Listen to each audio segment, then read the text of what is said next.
સુરત શહેરના વાતાવરણમાં આજે વહેલી સવારથી જ અચાનક પલટો આવ્યો છે। સુરત સહિત જિલ્લામાં પણ આકાશ વાદળાઓથી ઘેરાઈ ગયું હતું, જ્યારે સુરત શહેરમાં પટાર વેસુપાલ સહિતના વિસ્તારમાં છૂટોછવાયો વરસાદ પણ પડ્યો હતો।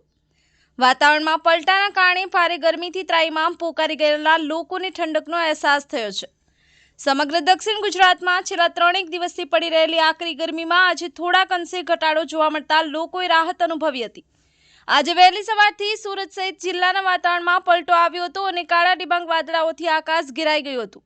ભટાર વેસુપાલ સહિતના વિસ્તારમાં અમી છાંટણા પણ થયા હતા। વાતાવરણમાં પલટાના કારણે લોકોને ગરમીમાંથી આંશિક રાહત થઈ છે। બ્યુરો રિપોર્ટ, કલમ યુદ્ધ સમાચાર, રમેશ સત્યની સાથે।